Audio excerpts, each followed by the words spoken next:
Hello, hello, hello, hello! Good morning, good afternoon, good evening, everyone! Kumusta kayong lahat? Mabuhay! Ayan na, mga kasuki, mga katindera, mga ano pa ba, mga kasosyo, mga kaibigan, mga kapitbahay,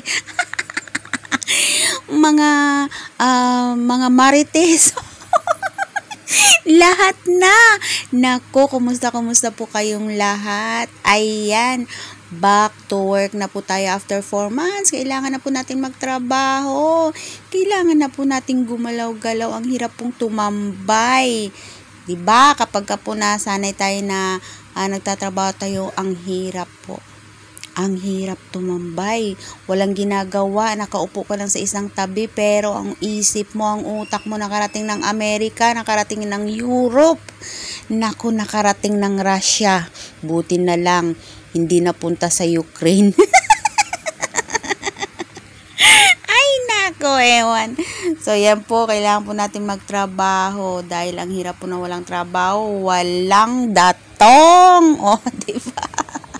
Naniniwala po ba kayo na pag walang trabaho, walang datong? Diba?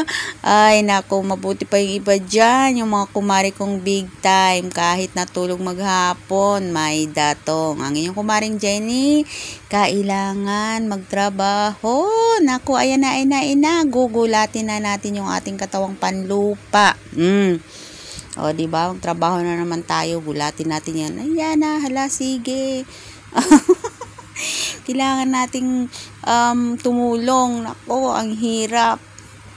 Ang hirap, nakikita mo yung mga kasamahan mo, nagtatrabaho, busy, tapos ikaw, nandiyan lang sa isang tabi, dakilang, walang silbi.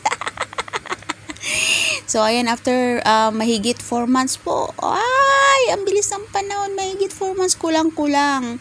Kalahating taon ng iyong kumaring nakatambay lang kasi, mahigit 4 months na akong naoperahan ngayon, pero before ako naoperahan, siguro mga ilang months din ako na hindi masyadong gagagalaw dyan sa loob ng tindahan. Kaya medyo mahaba-haba po yung ating pahinga. Although naglalakad po ako tuwing umaga, naglalakad ako pagka walang ulan. Naglalakad-lakad ako, ayan, kahit papano, gumagalaw-galaw sa loob ng bahay, taga-sampay na pag naglaba, diba? Taga-sampay. Ay, naku, ayan, sige, hala, ayan, alam niyo po, nagutom na yun si kumari niyo kasi ang aga-aga pa. Diba? Ayan, back to back to life na tayo, Mars, nako. Ay, nako, ayan, back to Mars na tayo. Sa mga hindi nakakaalam dyan, ang inyong kumari ay hiniwa ang tiyan. Yung iba, hinihiwa ang tiyan dahil may bata, yung kumari nyo wala. Trip lang. Hindi po, meron tayong tinanggal na bukol sa ovary, kaya yan, nagpahinga tayo ng mga ilang buwan. Diba? Grabe. Ay, naku, napakaliit lang ng natin, ng problema natin. Walang-wala yan sa iba na maraming problema. Kaya kailangan kapit tayo kay Lord sa lahat po ng ating mga pinagdadaanan po sa ating buhay. Hindi tayo pinapabayaan ng ating Panginoon. Kaya kailangan po ay magtiwala tayo sa Kanya. At ayan, thank you, Lord. Nakaraos na rin tayo. Ayos-ayos ng pakiramdam ng yung kumaring Jenny. Sana magtuloy-tuloy na po yun. Yes, claim na natin na magiging maayos ang ating kalusugan. At dahil yan lamang ang number 1 nating kayamanan ng ating kalusugan. Kailangan malusog tayo kahit mahirap lang tayo. Basta malusog tayo, okay na yun.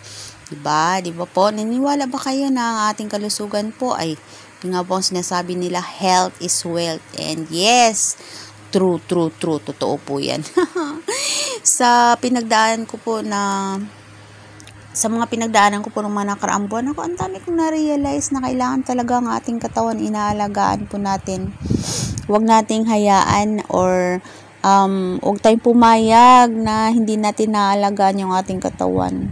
Huwag natin ipagsawalang bahala kung ano po yung mga nararamdaman natin. Kailangan kailangan po alagaan natin ang ating katawan. Okay, so ayan po, maraming salamat. Bye!